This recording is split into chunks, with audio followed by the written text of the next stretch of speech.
오늘 구원의 파도치는 영광 시리즈 66번째 시간입니다. 베드로전서 2장 21절로 25절 말씀 가지고 에필로그로 이어지는 두 번째 시간을 살펴보도록 하겠습니다.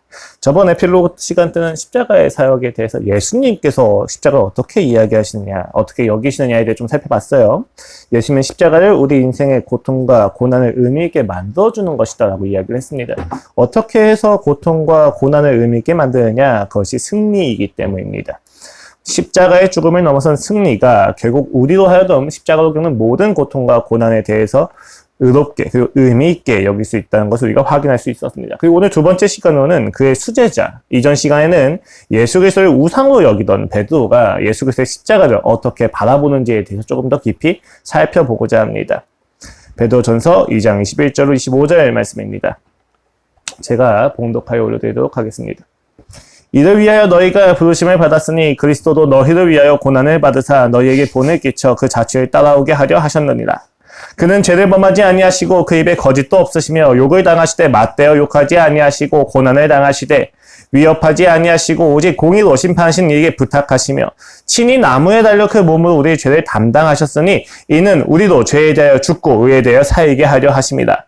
그가 채찍에 맞음으로 너희는 나음을 얻었나니 너희가 전에는 양과 같이 길을 잃었더니 이제는 너희 영혼의 목자와 감독 되신 이에게 돌아왔느니라. 아멘. 오늘 본문의 처음을 보시면 21절 바로 앞을 보시면 이를 위하여 라고 되어 있어요. 그리고 이회 이제 예수 그리스도의 사역에 대해서 이야기를 하고 있는데 지금 이를 위하여 라고 이야기하면서 뒤에 있는 내용을 따라서 그 부르심을 너희가 받았다라고 이야기하고 있습니다. 그러니까 부르심의 목적이 있다는 얘기죠. 그 모범으로 21절 이하에서 24절 상반절에 이르기까지 예수 그리스도의 십자가 죽음을 통틀어서 이야기를 하고 있고 24절 하반절에서는 그 십자가의 사역의 결과로서 우리가 나음을 얻고 길을 찾고 감독과 목자에게 돌아갔다라고 이야기를 하고 있는 것입니다. 다시 말해서 예수님께서 친히 나무에 달려 죽으심으로 우리가 길을 찾았기 때문에 그 부르심에 맞게 살아라라고 이야기하는 것이 오늘 본문의 맥락입니다. 그렇다면 그 부르심의 내용과 목적이 무엇인지에 대해서 우리가 조금 더 깊이 살펴봐야만 할 것입니다. 도대체 그것이 무엇이길래 베드로로 하여금 예수 그리스도의 십자가 사역을 말하게 하는가? 정치적 메시아를 꿈꾸던 그였다는 것을 감안한다면 보다 극적인 어떠한 상황을 이야기하고 있지 않을까라고 하는 기대도 하게 됩니다. 복음을 포기하면 너와 내 일가족 모두를 살려주겠다라고 하는 유혹 앞에서 믿음을 지켜라 라고 한다든지 말입니다. 그런데 본문에서 지금 이 말씀을 듣고 있는 청중이 누구입니까? 앞에 있는 구절을 살펴보면 알 수 있겠지만 종들입니다. 그리고 시민들입니다. 그리고 후의 맥락에서는 아내와 남편들입니다. 지금 베드로가 예수 그리스도의 고난을 모범으로 이야기하고 있는 그 부르심의 내용에 있어서 지금 그 어조는 보다 극적이고 보다 드라마틱한 무엇인가가 아니라 일반적인 그리고 일상적인 삶을 살고 있는 이를 향한다는 것입니다. 일상이라고 하는 이 표현이 우리의 마음을 좀 가볍게 만들기도 할 수 있을 것 같습니다. 그러나 일상만큼 우리를 괴롭히는 것도 없습니다. 또 일상만큼 무거운 것도 없습니다. 일상 가운데서 겪고 있는 고난 앞에서 십자가는 무엇을 말하고 있습니까? 이 질문을 베드로의 이야기를 통해서 살펴보고자 합니다. 앞서 말씀드린 것처럼 베드로전서는 매주 일상적인 박해가 기본적인 맥락이에요. 다만 당시 네로 황제가 집권 중이었고 로마 지역에서부터 해서 기독교의 박해가 곧 확장될 예정이었다는 것을 알고 있었습니다. 이미 시작되었다고도 보고 있어요. 이를 알게 된 베드로와 교회들은 이 박해가 곧 로마 전역으로 확장될 것에 대해서 예감한 만큼 불안을 가지고 있었죠. 그 불안과 두려움 앞에서 하나님에 대하여 의문을 가지는 이들에게 그리고 그 불안과 두려움을 가지고 일상을 살아내야만 하는 이들에게 지금 베드로가 펜을 들어서 이야기합니다. 그 내용의 전부는 굉장히 간단해요. 5장 12절의 내용은 베드로전서 전체를 요약한 내용이라고 보시면 됩니다. 12절입니다. 내가 신실한 형제로 하는 실로안으로 말미암아 너희에게 간단히 써서 권하고 이것이 하나님의 참된 은혜임을 증언하노니 너희는 이 은혜에 굳게 서라. 이게 베드로전서의 요약입니다. 너희는 이 은혜에 굳게 서야만 한다라고 이야기하는 것이죠. 확신의 증거를 정확하게 제시하고 있고 그 확신에 맞게 그 위에 굳게 서라고 지금 베드로는 이야기하고 있는 것입니다. 구조는 크게 두 가지로 나누어져요. 이 베드로전서의 서론과 결론을 제외하면 1장 13절부터 3장 12절까지는 성도는 그 정체성을 따서 거룩하게 살아야 된다라고 이야기하고 그 정체성과 거룩한 실천을 이야기합니다. 3장 13절로 4장 19절까지는 당면한 고난에 대해서 보다 깊이 이야기하면서 이 고난마저도 하나님의 영광이다라고 이야기를 하고 있습니다. 선언하는 것이죠. 설득하거나 납득시키지 않습니다. 그것이 하나님의 영광이라고 선언을 하고 있습니다. 오늘 본문은 거룩을 권면하는 내용으로 그리스도인이 살아내야 할 거룩의 모범을 잘 제시하고 있습니다. 그러니까 여러분, 지금 베드로가 핍박을 당면하고 있는 성도들에게 이 은혜에 굳게 서라 라고 이야기했을 때 굳게 선다는 것은 단순히 너와 네 가족들을 내가 살려주겠다, 예수를 부정해라, 아닙니다 라고 이렇게 하는 결사적인 결연한 태도만을 이야기하는 것이 아니라 우리가 이 땅에서 일상적인 삶을 살아가는 데 있어서 우리가 예수 그리스도의 이름을 믿는 데 있어서 방해받고 내가 예수 그리스도의 이름을 믿는 것으로 인해서 발생되는 모든 불이익을 감수하는 일상적인 삶에서의 굳게 선 상태와 자세까지도 이야기한다는 거예요. 그리고 오늘 본문 말씀은 보다 일상적인 이야기를 하고 있습니다. 오늘 본문 말씀의 인전 맥락을 좀 볼게요. 구조적으로 좀 재밌어요. 앞선 2장 11절부터 보시면 나그네된 정체성을 가진 그리스도인이 전부 대상이에요. 근데 그 그리스도인들이 어떤 사람들이냐? 13절로 14절 보시면 세상 나라의 시민, 당시 상황에서 로마의 시민된 자들이죠. 그리고 주인된 자들의 종까지 이야기합니다. 근데 놀랍게도 그 뒤에 있어서는 무엇이 나오냐? 아내와 남편들이 나옵니다. 아내와 남편과 시민들과 그리고 종들에게 바울이 하는 권면의 내용은 다 동일합니다. 무엇입니까? 순종하라. 그리고 존중하라 라고 하는 이야기입니다. 그러니까 이 모든 순종과 견딤과 존중의 모범으로 지금 베드로가 누굴 이야기하는 거예요? 예수 그리스도의 고난을 이야기하고 있다는 것이죠. 아니 또 순종이란 말이야? 또 순종을 이야기 들어야 되는 거야. 내가 지금까지 그냥 하나님의 말씀이라고 해서 순종해오지 않았는가? 근데 지금 또 베드로가 이야기하는 게 순종이란 말입니까? 이 일상 속에서 내가 어디까지 순종을 해야만 합니까? 라는 질문이 생길 수도 있어요.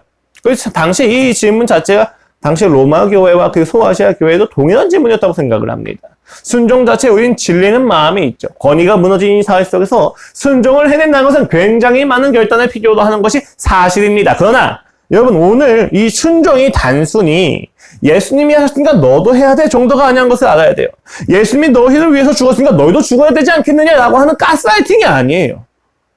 예수님의 고통 앞에서 네가 무슨 고통을 당했냐라고 비교하면서 우리의 고통을 격화시키는 이야기도 아닙니다. 오늘 본문에서 이야기하는 순종과 그 순종의 모범으로 제시되어지고 있는 예수 그리스도의 이야기를 통해서 우리가 무엇을 볼 수 있느냐? 고난을 어떻게 여기느냐를 알 수가 있어요. 고난을 대하는 인간의 자세가 무엇인지, 그 고난을 어떻게 대하는 것이 가장 적절하고 유익한지에 대해서 오늘 성경은 분명하게 이야기해주고 있다는 것입니다. 지금 베드로가 이 고난에 대해서 예수 그리스도의 십자가를 패러다임의 전환과 함께 이야기하고 있다는 것을 우리가 염두에 두고 있어야만 합니다. 오늘 본문은요, 우리가 따라야만 하는 예수 그리스도의 자취로 시작을 합니다. 21절 이하입니다. 이를 위하여 너희가 부르심을 받았으니 그리스도도 너희를 위하여 고난을 받으사 너희에게 본을 끼쳐 그 자취를 따라오게 하려 하셨느니라. 그는 죄를 범하지 아니하시고 그 입에 거짓도 없으시며 욕을 당하실 때 맞대어 욕하지 아니하시고 고난을 당하실 때 위협하지 아니하시고 오직 공의로 심판하신 이에게 부탁하시며.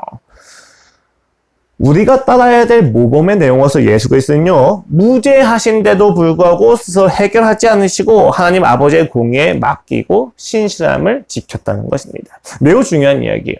여러분, 당시의 고난을 이해하는 방식이 두 가지가 있습니다. 첫 번째는요, 당시에 유행하던 철학 중에 스토아주의라는 게 있어요. 이 스토아주의는요, 고난을 숙명으로 여깁니다. 고난의 원인에 무엇이 있는지 알 수가 없어요. 이 고난은 우리가 견뎌야만 하는 것입니다. 체념을 이야기합니다. 체념이 곧 선이다라고 이야기하는 거죠. 이것을 아파테이아라고 이야기해요. 모든 것을 관조한다는 것입니다. 해결할 수 없는 문제에 대해서 고민할 필요가 없다라고 하는 이야기 종종 들으신 적이 있으실 것입니다. 그 문맥과 의도와는 좀 다르게 스토아 철학과도 좀 비슷해요. 고난이라고 하는 것은 우리가 해결할 수가 없죠. 더 나아가서는 세계의 많은 이야기들, 나를 당면하거든 나의 모든 상황들을 내가 해결할 수 없는 내용이 훨씬 많습니다. 왜냐하면 이것은 숙명이기 때문이에요. 운명론적으로 결정이 되어 있단 말입니다. 그럼 결정되어 있는 인생 속에서 인간이 할 수 있는 가장 선한 반응이 무엇입니까? 체념이에요. 있는 그대로 받아들인다는 거죠. 물론 이것을 체념이 아니고 그들은 그들대로 나름 이야기를 하는데 결국 우리가 한 번 떨어져서 보면 결국 체념하고 이 땅에 있는 것은 모든 것을 받아들여라 라고 하는 이야기밖에 안 됩니다. 이렇게 한쪽에서는 고난을 숙명으로 받아들이는 체계가 있었습니다. 유대인들은 어땠을까요? 유대인들은 고난을 조금 다르게 생각을 했죠. 이들은 고난을 심판으로 여겼습니다. 이 고난의 원인이 무엇이에요? 그러면 우리의 죄가 되는 것이죠. 자신이 율법을 지키지 않고 우상 숭배를 한 결과 하나님이 우리를 벌하셨다라고 그들은 생각을 하고 있는 것입니다. 이들은 고난을 심판으로 여기서 자신의 잘못과 죄로 인해서 하나님이 우리를 벌하셨구나라고 생각을 하고 있는 거예요. 여러분, 이 두 가지 입장이요. 고난을 바라보는 두 가지 입장이 됩니다. 잘 보세요, 여러분. 한쪽은요, 고난을 회피합니다. 한쪽은요, 고난을 극복하려고 합니다. 회피하는 측은 체념을 통해서 이 고난이 이야기하는 본질이 무엇인지 마주하지 않습니다. 극복하는 측은 이 고난을 내가 극복해서 더 나은 삶이 될 수 있다고, 더 나은 만족을 누릴 수 있다고 생각을 합니다. 그러나 어느 곳에서도 성경이 계시하는 하나님의 성품과는 좀 다릅니다. 회피를 선택한 측은 고난을 숙명처럼 여기는데 이들이 여기는 하나님은 결국 운명론적인 하나님이죠. 모든 것을 결정하시고 개입하지 않으시는 하나님이십니다. 불안을 마비시킨 채 죽어갈 수밖에 없어요. 왜요? 여러분, 고난을 잘 보세요. 관조할 겁니다. 나의 삶에서 오는 모든 고난들에 대해서, 심지어 내가 당장 불타 죽는 것도 다 관조하면서 내가 체념할 것입니다. 그렇죠? 그럼 여러분, 이 사람들은 고난이 의미하는 바가 무엇인지에 대해서, 혹은 이 고난을 통하여 성숙해지는 바에 대해서 조금이라도 생각을 할까요? 생각하지 없을 겁니다. 왜요? 회피하고 있기 때문이에요. 이들은 숙명이라고 이야기하는 순간부터 생각하기를 포기합니다. 왜요? 그냥 받아들이는 거예요. 우린 이것을 선하다, 멋있다 라고 이야기할 수 있겠지만, 드디어 정말 이것이 철학적인 결론이구나 라고 생각할 수 있겠지만, 인간이 고난을 통해서 성숙해지기 위해서 반드시 치열한 고난을 통과해야만 합니다. 우리가 존경하고 존중하고 멋지다고 따라갈 만한 위인들이 있다면 그 모든 위인들은 고난 속에서 성숙해진 모습과 열매를 보였기 때문이에요. 그들의 인생은 성숙으로 끝나지 고난으로 끝나지 않는 것을 보게 됩니다.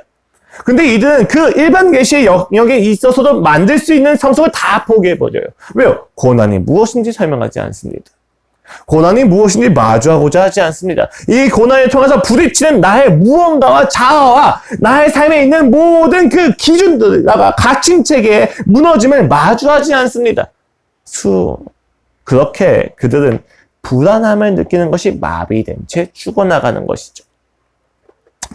또 극복하는 측은 어떻습니까? 이것을 심판으로 여기게 된다면 끊임없이 극복을 시도하지만 극복되지 않는 고난 앞에서 그들은 말라 죽을 수밖에 없습니다.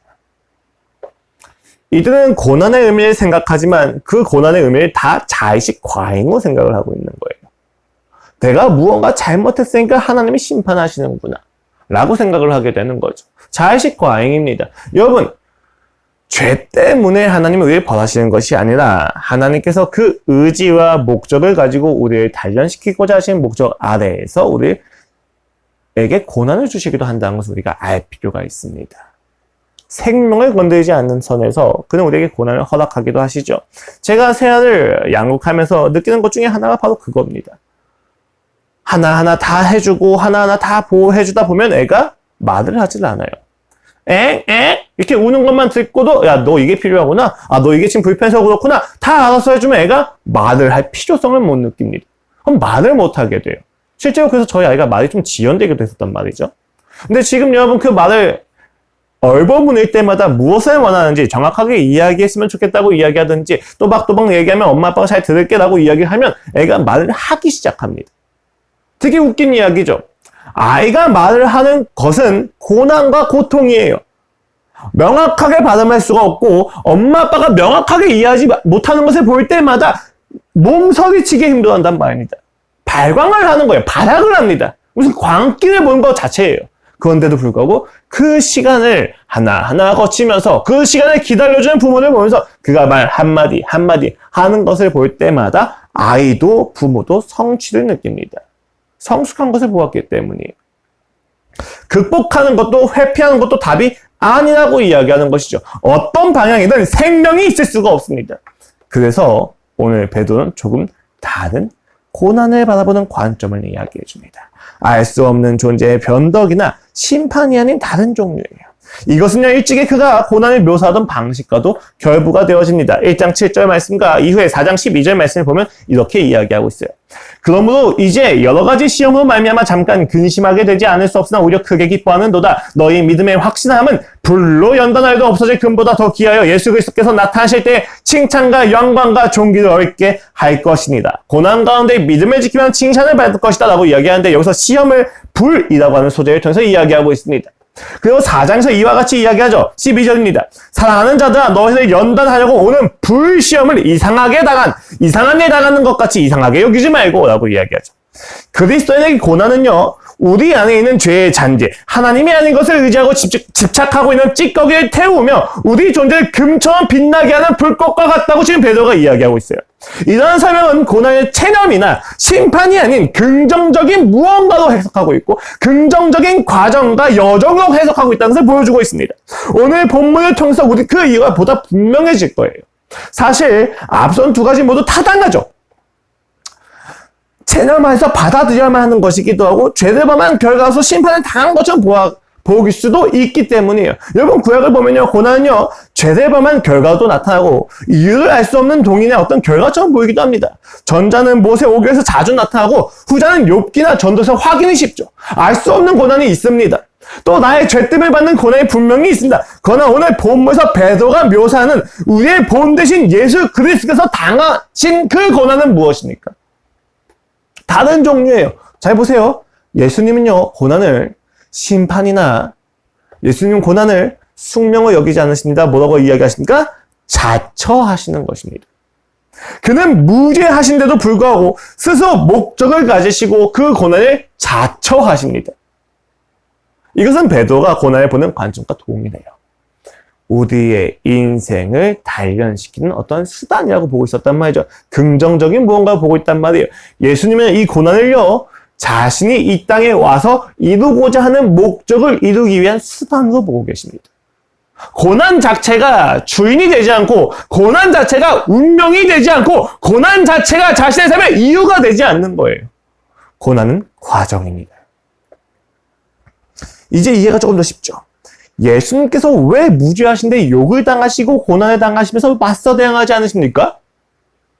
회피하는 자라면 숙명처럼 여기고 아무 일도 하지 않았어야만 했고, 극복하는 자라면 그 고난을 어떻게든 이겨내려고 더 노력을 하셨을 것입니다. 그런데 그는 그 고난을 그대로 다 당하십니다. 대응하지 않으십니다. 그러나 나아가십니다. 그 목적은요, 우리를 구원하기 위함이다 라고 이야기하고 있어요. 그 목적을 따라서 그는 성부 하나님, 공의 그 자체신 하나님께 모든 판단과 결과를 맡깁니다. 이것은요, 단순히 내가 불이익을 당했는데 그에 대한 복수를 더 힘이 센 나의 아빠한테 부탁해서 아빠 쟤 좀 혼내줘, 이런 이야기가 아니에요. 왜냐하면 그가 그 고난을 자처하고 계시기 때문이에요. 이때 하나님께서, 예수님께서 부탁하는 바가 무엇이겠습니까? 예수님이 이 고난을 견디면서 하나님께 부탁하는 바가 뭐예요? 마침내 이를 통해 이를 이루기까지 나에게 견딜 힘을 주시옵소서예요. 하나님 아버지께 이야기한 게 쟤 좀 벌해주세요가 아니라 그 고난을 당하시면서 주님, 내가 이 고난의 끝에서 마침내 이루어야 될 목적이 있으니 주여, 내가 그 목적을 이루기까지 나와 함께 하여 주시옵소서 라고 하는 것을 기도하는 거예요. 그 결과 베드로는 이제 그리스도인들에게 고난을 숙명이나 심판과 같이 이야기하지 않고 무엇이라고 이야기합니까? 부르심의 자리로 이야기합니다.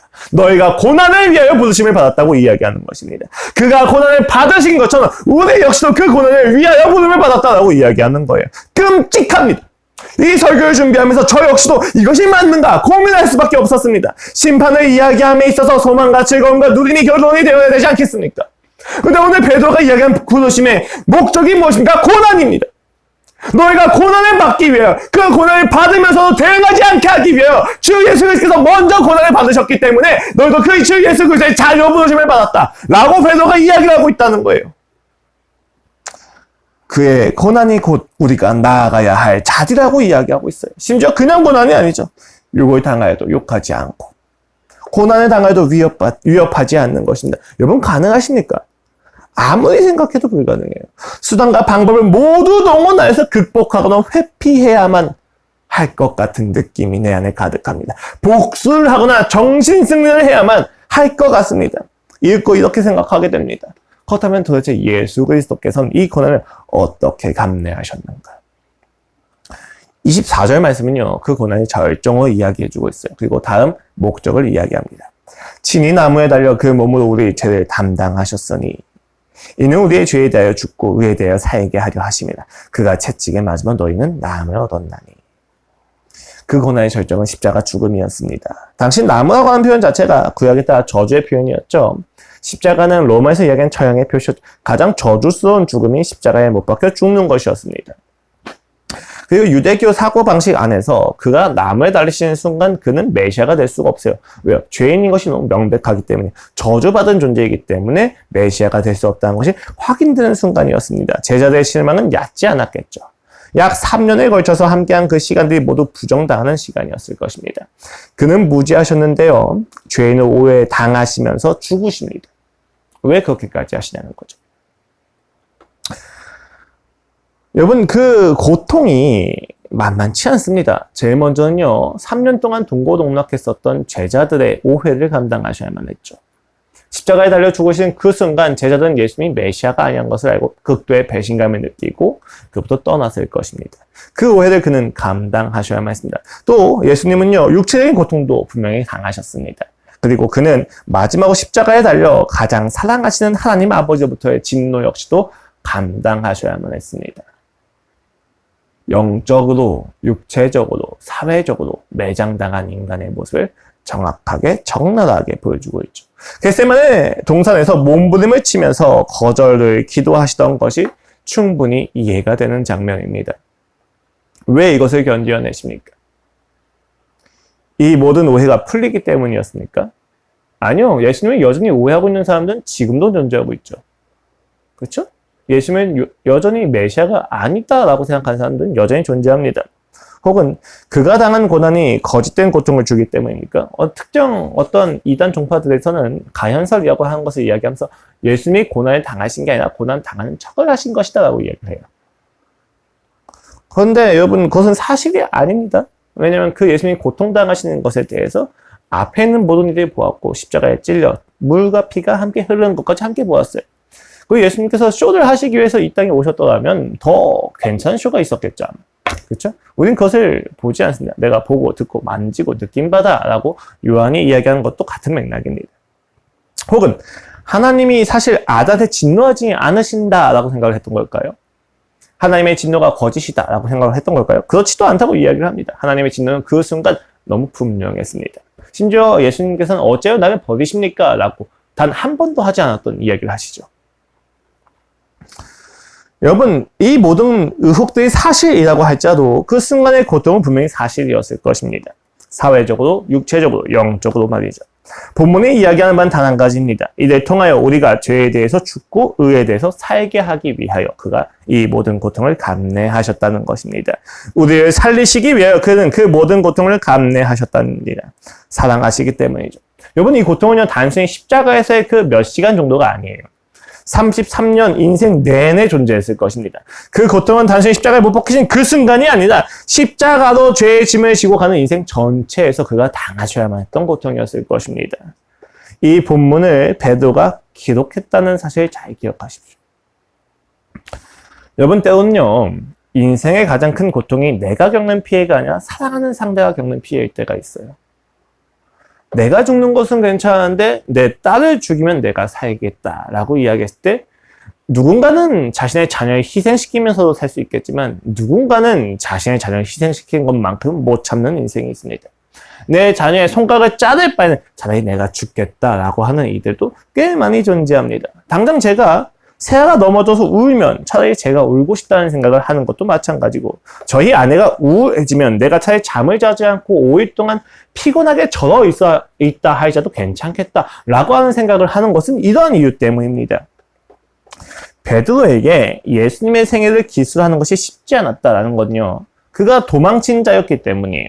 그가 버렸던 자이기 때문입니다. 그가 부정했던 자이기 때문입니다. 그는 이 모든 기록들 속에서 예수님의 고통이 얼마나 심했을지 끊임없이 상기할 수밖에 없는 자였어요.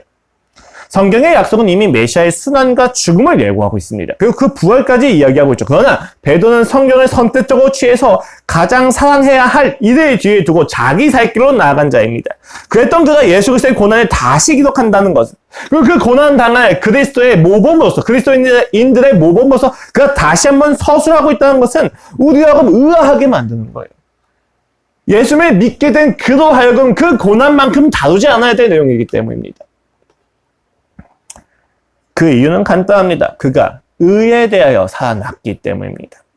그는 예수님의 고통을 회피하거나 극복하지 않으려고 합니다.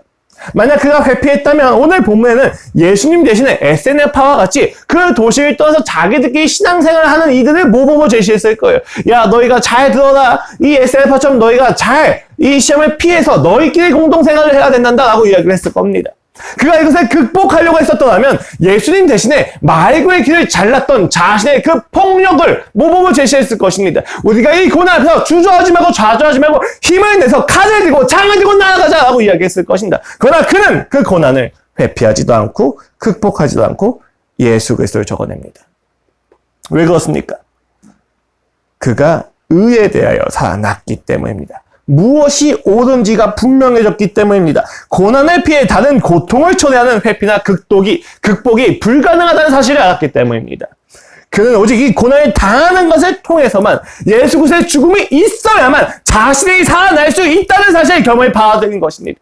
내가 다시 살아나기 위해서 내가 노력을 하거나 내가 회피를 하는 것이 아니라 예수님이 가장 사랑하는 그분이 나를 위해 죽으셔야만 내가 살아날 수 있다는 사실을 그가 마침내 인정했기 때문입니다.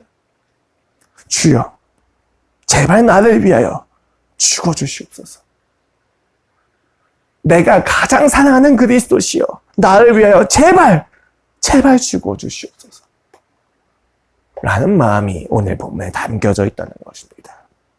오직 그 방법만이 인류를 살릴 수 있는 유일한 방법이라는 것을 그가 알았기에, 십자가만이 구원이며 십자가만이 은혜의 방법이라는 것을 알았기에, 아버지에게 돌아서는 유일한 방법이 십자가를 지나가는 것밖에 없다는 것을 알았기 때문에 그는 울며 비참하게 예수 그리스도 앞에서 이야기합니다. 제발 나를 위해 죽어달라고.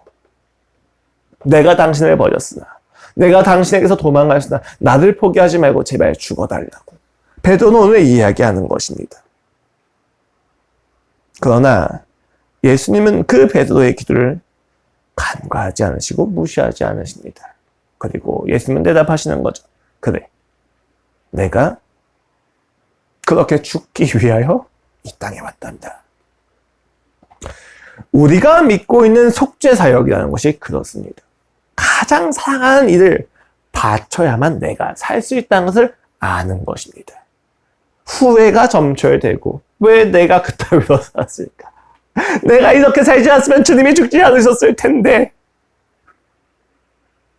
체념이 가득해집니다. 내가 주님을 죽일 바에는 내가 차라리 그냥 지옥에 가겠습니다, 주님. 그러나 성경이 이야기하는 가장 용기 있고 성숙하고 담대하고 사랑하는 이들의 표현은요, 주님, 나를 위하여 죽어주셔서 너무 감사합니다. 입니다. 가장 사랑해야만 하는 하나님을 죽이고 살아내는 것을 받아내는 것이 바로 신앙입니다. 어디에 자존심을 부립니까? 어디에 감히 아집을 부립니까? 내가 가장 사랑하는 이가 죽었는데, 그를 죽여야만 내가 살 수 있다는데 어디 감히 자존심을 부리고 주님 아닙니다, 나를 위하여 죽지 말아 주시옵소서라고 이야기할 수 있습니까? 그럴 수가 없습니다. 그가 나를 위하여 죽어주심에 그저 감사하며 그를 따라가는 것만이 그리스도인의 반응입니다. 여기서 겸손이 나오는 거예요. 이것을 떠난 겸손은 끊임없이 우리를 비하하게 만들죠. 그러나 여러분, 예수 그리스도의 십자가 사역을 아는 것에서 오는 겸손은요, 내가 쓸모없고 가치 없는 인생인 것을 알지만 동시에 그가 죽을 정도로 가치가 있다는 것을 알기 때문에 나를 무시한 것을 참지 않습니다. 왜요? 참지 않는다는 것이 이제 참지 않고 걔를 막 때린다거나 복수하는 것을 의미하는 것이 아니라, 참지 않고 그들이 나의 신앙의 여정을 우습게 여기고 어리석게 여기는 것을 참지 않고 내가 예수 그리스도를 따라갑니다. 그게 우리의 자존심이에요. 그리스도를 믿는 신자의 자존심은요, 누구보다 먼저 내가 예수님을 만나겠다도 가야 돼요. 그게 진정한 자존심이고, 그게 진짜 지켜야 될 자부심입니다. 이게 겸손이죠. 여러분, 제가 이 길을 가면서 무수히 많은 조롱과 비아냥을 당합니다. 제가 이 길을 가면서 무수히 많은 이제 혀 끊는 소리를 듣게 됩니다. 너 정말 인생을 모르는구나. 너 정말 현실을 모르는구나. 너 정말 의미 없는 곳에 너의 인생을 다 써먹고 있구나. 야, 여기만 한 영혼이 저기도 한 영혼이 있다. 저긴 300영혼이 있으니까 저기로 가면 되지 않겠냐? 저긴 3000영혼이 있으니까 저기로 가면 되지 않겠냐? 왜 네가 생각하는 한 영혼만 생각하느냐? 라고 정말 많은 이야기 듣지만 여러분 간단합니다. 예수님이 이 자리에 있으면 이 자리에 있는 겁니다. 저를 비아냥대고 저를 조롱하는 그 많은 이들이 그 한 영혼의 가치를 모른다면 오히려 그것을 안타깝게 여기는 것이 우리의 자존심입니다. 여러분, 예수님은요, 어느 누구도 이해할 수 없는 길을 가셨습니다. 정말로 그들이 신자라면, 정말로 그들이 저의 신앙을 걱정해 주는 거라면, 그들이 물어보는 것은 살아갈 수 있니? 생계가 어떻니가 아니라 너 이러이러한 스펙이 필요해라고 이야기하는 것이 아니라 너 어떤 하나님을 만나고 있니? 였을 것입니다. 그들은 고난을 극복해야 될 대상으로 여기고 있는 것이죠. 저는 고난을 부르심의 자리로 여기고 있습니다. 우리는 모두 고난으로 부르심을 받았습니다. 이 고난 가운데서 내가 가장 사랑해야 될 이를 죽일 수밖에 없었던 나 자신의 끔찍한 죄악을 바라보게 되고, 그럼에도 불구하고 나를 위하여 오셔서 나를 사랑해서 나를 위해 죽어주신 예수 그리스도의 사랑을 확인할 수가 있기 때문입니다. 여기서 잠깐 짚고 넘어가야 될 흥미로운 모순이 하나가 있어요. 베드로는요, 우리가 고난의 부름을 받았다고 하는데 동시에 예수 그리스도의 사역을 통해서 우리가 의에 대해서 살고 남을 얻었다고 이야기합니다. 그럼 이게 죽기 위해서 살았다라고 이야기하는 겁니까? 너희가 고난을 받기 위해 생명을 얻었다라고 이야기를 하는 것입니까? 조금 이게 말장난처럼 여겨지지 않습니까? 혹은 하나의 매저키스터처럼 여겨지지 않습니까? 더 아프게 하기 위해서 날 살렸다는 것인가? 이런 생각이 든다는 거죠. 여러분, 이건 그런 말장난이 아니고 예수 그리스도께서 죄의 고통을 모두 없애셨기 때문에 그 자취를 따르게 한다는 점에서 부르셨다는 거예요. 그러니까 지금 베드로가 이야기하는 게 고난을 하는, 이제 고문을 하는 사람들이 때로 이렇게 아프게 했다가 다 상처를 치유해주고 다시 고문을 하거든요. 치유가 돼야 고문이 더 아프다는 것을 알기 때문에 그런 어떤 회복을 이야기하는 것이 아니라 예수님이 모든 문제의 근본과 본질은 다 해결해 주셨어요.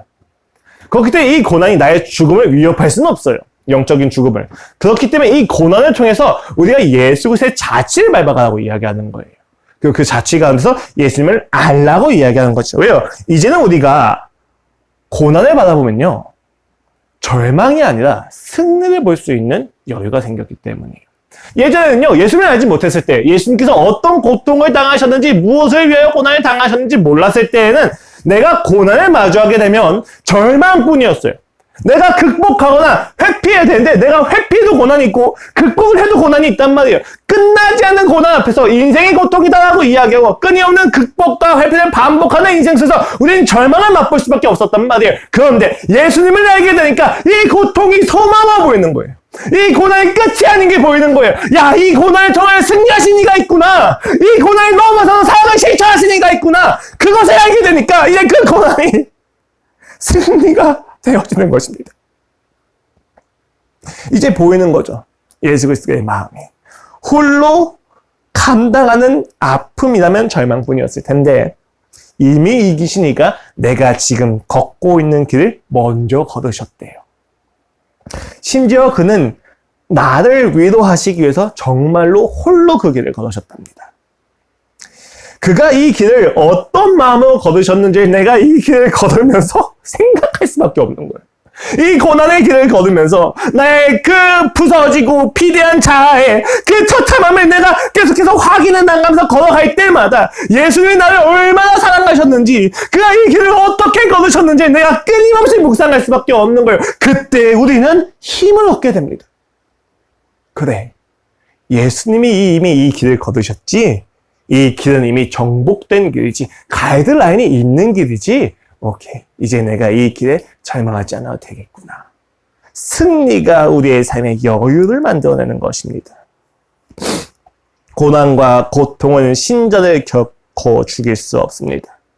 그는 먼저 걸으셨고, 먼저 채찍질을 당하셨고, 먼저 죽임을 당했습니다. 우리는 그 죽음과 채찍과 고난 속에서 견뎌야만 하는 고독과 아픔을 그가 먼저 견디셨다는 것을 알게 됩니다. 그리고 그는 그것을 모두 이겨내셨습니다. 우리가 나아가야 할 길이 바로 이 길이라는 것을 베드로가 다시 한번 이야기해 주는 것입니다. 너희가 고난당하는 것이 이상한 일이 아니다. 오히려 베드로는 이렇게 이야기하죠. 야, 너희가 어차피 고난을 당할 것인데 너희의 부족함으로 고난을 당한다면 수치니까 부족하게 하지 말라. 이렇게까지 이야기해요. 베드로는. 자, 이 사실을 깨달은 성도의 상태는 어떻습니까? 베드로가 결론적으로 이야기하죠. 너희가 전엔 양과 같이 길을 잃었더니 이젠 너희 영혼의 목자와 감독 되신 이에게 돌아왔느니라. 여기 목자와 감독이라고 하는 표현이 좀 깊은 표현이에요, 여러분. 예수님이 앞서서 겟세마네 동산에서 이제 제자들을 이끌고 올라가실 때 이렇게 이야기하십니다. 마가복음 14장 27절이에요. 예수께서 제자들에게 이르실 때 너희가 다 나를 버리리라. 이는 기록된 바 내가 목자를 치르니 양들이 흩어지리라 하였습니다. 그러나 내가 살아난 후에 너희보다 먼저 갈릴리로 가리라. 이 스가랴 13장 7절 말씀이거든요. 고난받는 목자에 대한 말씀입니다. 이때 베드로가 이렇게 이야기하고 이 말씀을 하셨을 때 베드로가 여쭤되 다 버릴지라도 나는 그러하지 않겠나이다. 우리는 이 말의 결론을 하죠. 누구보다 먼저 도망가고 누구보다 그를 많이 부정한 게 베드로였다는 것을 우리는 알고 있습니다. 그리고 시간이 지나서요. 교회의 지도자 중 한 사람이 된 베드로는 이 본문을 다시 오늘 인용을 하고 있습니다. 25절 말씀이죠. 너희가 전에는 양과 같이 길을 잃었더니 이제는 너희 영혼의 목자와 감독 되신 이에게 돌아왔느니라. 갈릴리에서 예수께서를 만났기 때문에 그리고 예루살렘에서 성령을 받았기 때문에 그는 결국 이렇게 말합니다. 돌아올 곳에 돌아왔다고 말입니다. 실제로 문맥에서 확인할 수 있는 것처럼요. 오늘 보면 남편, 아내, 종, 신하들이 듣고 있습니다. 그들의 목자는 너무 분명하죠. 배우자가 주인일 수도 있고 실제로 자신의 일에 있어서의 선임, 주인이 있을 수도 있고 왕 등이 있을 수 있습니다. 당시 로마 황제도 그들의 하나의 지도자였겠죠. 오늘날 우리에게도 마찬가지죠. 부모, 기업의 대표 등 우리에게 너무나도 많은 지도자들이 있습니다. 그런데 여러분요. 결국 모두 나그네 된 성도라면 우리의 진정한 주인은 누구입니까? 우리가 돌아갈 집에서 우리를 기다리신 아버지입니다. 세상의 주인은 우리를 쓰레기 취급합니다. 심지어 하나님의 사랑을 가장 닮은 부모마저도 자녀를 비인격화시키기도 합니다. 당시 로마인들은요, 종을 물건처럼 여겼고 헬라인들은 종을 몸뚱아리라고 지칭을 해요. 한 놈, 두 놈 이렇게 이야기를 하는 거죠. 베드로는 그러나 알고 있죠. 우리가 하나님의 자녀라는 것을. 하나님이 우리의 자녀로 여기신다는 것을 말입니다. 이때 우리가 당하는 고난을 해석하는 방식이 달라지죠. 세상이 우리의 주인이었다면 우리는 절망할 수밖에 없었을 것입니다. 그러나 주인이 우리를 사랑하지 않기 때문에 이 고난이 우리의 운명이 되기 때문이에요. 그러나 그가 우리의 아버지 되셨더라면 이 모든 고난이 우리를 단련시켜서 결국 하나님에게로 이끌어갈 것을 믿게 됩니다. 저희 딸을 모르는 사람이 방치하는 것과 제가 제 딸을 그냥 두는 것은 차이가 있어요. 모르는 사람은 방치하는 것이지만 저는 그 아이가 성숙할 수 있는 기회를 주고 있기 때문이에요. 그리고 그가 성숙하기 위해서 성숙하지 못할 최소한의 위험성은 최대한 걷어주는 게 아버지란 말이에요. 우린 이러한 인생을 살고 있습니다. 물론 이러한 이야기를 했었을 때마다 듣는 이야기가 되게 간단해요. 아니, 지금 나는 생명이 오락가락하는 정도의 고난인데 라고까지 이야기하는 사람들이 있어요. 이 고난만큼 막아주셨어야지 라고 이야기할 수도 있습니다. 그러나 여러분, 우리가 이해할 수 없는 부분이 있고 그 고난의 정도를 쉽게 이야기할 수 없는 부분이 있는 건 분명하지만 여러분, 우리가 살아있는 나날 동안 하나님께서 여러분의 인생을 성숙하게 이끌어 가시는 방향은 너무 분명합니다. 그는 분명히 지켜줘야 할 것은 지켜주고 계시다는 것을 우리가 믿어야만 합니다. 그래서요, 스가랴 13장 말씀에서 목자의 고난이라고 불려졌던 그 말씀의 결론도 이렇게 끝납니다. 내가 그 3분의 1을 불 가운데서 던져 은같이 연단하며 금같이 시험할 것이다. 그들이 내 이름을 부르니 내가 들을 것이며 나는 말하기를 이는 내 백성이라 할 것이요 그들이 말하기를 여호와는 내 하나님이시라 하리라. 돌아와서 여호와를 아버지로 부르게 된다는 것입니다. 금과 같이 연단하고 베드로전서가 이야기하고 있는 바와 동일한 이야기를 하고 있죠. 우리는 고난을 회피로 여기지도 않고 숙명으로 여기지도 않고 심판으로 여기지도 않습니다. 고난은 부르심의 자리입니다. 우리는 그 부르심의 자리에서 마침내 돌아가게 될 것입니다. 고난을 숙명으로 심판으로 여기는 이들이 있습니다. 그리고 고난을 사랑의 길로 여기는 예수 그리스도가 있습니다. 이제 우리는 그 고난으로 초대를 받고 있습니다. 예수가 고난을 사랑으로 여기셨기에 우리 역시 사랑으로 이 길을 나서야만 합니다. 고난은 예수 그리스도를 사랑하기 때문에 당하는 것이고 예수 그리스도를 사랑하기 때문에 방해받는 것과 관련될 수밖에 없는 이유입니다. 여러분, 물론 21세기 대한민국 사회에서 종교의 자유가 분명하게 선포되어 있고 보장되어 있기 때문에 우리는 초대교회와 같은 고난과 핍박은 당하지 않지만 그때에 못지 않은 정도의 고난과 핍박이 있다는 것을 알 수가 있죠. 예수님을 믿기 때문에 우리가 받는 갈등과 방해와 고통이 분명하게 존재한다는 것입니다. 일상생활 속에서 이를 명확하게 확인할 수가 있죠. 예를 들어 볼까요? 우리는 예수 그리스도를 사랑하기 때문에 문명의 이긴 스마트폰이나 친구나 자기개발 등을 우상화시키는 것에 대해서 거리를 둡니다. 여러분, 예수를 믿지 않는 세상을 잘 보세요. 스마트폰이나 마약이나 술이나 담배를 여김없이 좋아하죠. 자랑하기까지 하죠. 근데 우리는 그럴 수가 없어요. 그것이 우리의 인생에 우상이 될 수 없기 때문에 너무너무 재밌는데 우상화시킬 수 없다는 것을 아는 것 자체가 우리의 인생에 고난을 만들어냅니다. 우리는 돈이 전부라고 외칠 수도 없고 명예가 최고라고 말하지도 못하죠. 심지어 배우자가 나를 행복하게 해줄 거라고 믿을 수도 없습니다. 예수 그리스도를 믿고 있기 때문에 예수님만이 우리의 주인이시고 만족이라는 사실을 알고 있기 때문에 놀거나 쉬는 방식마저도 예수님과 관련이 없으면 고민하게 됩니다. 우리가 당하는 고난이 결코 가볍지 않습니다. 심지어 예수님을 믿기 때문에 할 수 있는 것을 하지 못하고 하지 못하는 것을 해야만 할 때도 있습니다. 진다는 것을 아는데도 불구하고 나아가야 될 때가 있고 이 길에 확신이 있어도 나서지 못할 때가 있습니다. 왜요? 단 한 가지입니다. 예수님을 믿기 때문입니다. 우리가 당하는 인생이 굉장히 많은 고난과 방해가 있습니다. 고통스럽죠. 그런데 포기하지 못합니다. 이게 진짜 힘든 거예요. 예수님이 창조주시고 구속주인 걸 알고 있기 때문에 나는요, 아무리 세상을 즐겨도 현타가 와요. 정말로 재미있다고 얘기하고 자기를 합리화시킬 법도 한데 합리화시킬 수가 없습니다. 왜요? 예수님이 나의 인생의 만족이기 때문이에요. 그분 외에는 나의 인생을 영원토록 충족시킬 수 있는 것이 없는 것을 너무 알기 때문에 이 모든 것들이 허무하게 느껴지는 거죠. 그런데 또 예수님을 믿기에는 뭔가 세상이 좋습니다. 이러지도 못하고 저러지도 못하는 그 경계선상에서 하나님이 우리를 붙잡고 어디로 끌고 가십니까? 고난으로 끌고 가십니다. 하나님만이 주인 되시는 곳으로 우리를 끌고 가십니다. 고통스럽습니다. 그러나 더욱 확신하게 됩니다. 이 고난은 우리로 하여금 길을 잃게 만들지 않습니다. 이미 예수 그리스도가 먼저 걸으신 발자국이 있기 때문입니다. 그가 우리를 살리셨기 때문입니다. 결국 우리는 이 고난을 통하여서 예수 그리스도의 마음을 더욱더 알아갈 것입니다. 이 고난 가운데 예수님의 발자국을 보면서 그 발자국에 내 발을 위에 더딥히면서 우리는 그 예수 그리스도의 그 발자국의 깊이만큼 예수님의 사랑을 더욱 알아가게 될 것입니다. 베드로에게 십자가는 그러한 이야기였습니다.